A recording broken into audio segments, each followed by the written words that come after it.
Menteri Komunikasi dan Informatika Johnny G. Plate telah selesai menjalani pemeriksaan sebagai saksi di kasus pengadaan Base Transceiver Station atau BTS 4G dan infrastruktur pendukung paket 1, 2, 3, 4, dan 5 Badan Aksesibilitas Telekomunikasi dan Informasi atau Bakti Kementerian Komunikasi dan Informatika tahun 2020 hingga 2022.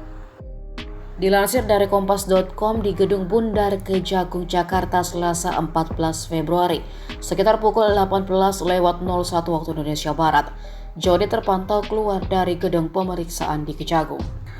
Dalam pemeriksaan hari ini kurang lebih Johnny diperiksa selama sekitar 10 jam. Menkominfo dicecar sekitar 51 pertanyaan.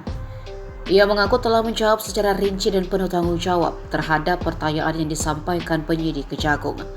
Johnny juga menekankan bahwa dirinya siap untuk diperiksa kembali apabila penyidik Kejagung masih membutuhkan keterangan darinya. Adapun Johnny mendatangi lokasi dan diperiksa terkait kasus ini sejak pukul 8:50 waktu Indonesia Barat. Saat tiba di lokasi pagi tadi, ia tidak berbicara apapun kepada awak media dan langsung masuk ke gedung pemeriksaan. Diketahui dalam kasus ini ada 5 tersangka yang sudah ditetapkan. Kelima tersangka itu adalah Direktur Utama Bakti Kominfo Anang Ahmad Latif, Account Director of Integrated Account Department PT Huawei Tech Investment Mukti Ali, Komisaris PT Solitech Media Sinergi Iwan Hermawan. Kemudian Direktur Utama PT Mora Telematika Indonesia Galubang Menak atau GMS dan tenaga ahli Human Development Universitas Indonesia tahun 2020 Yohan Suryanto.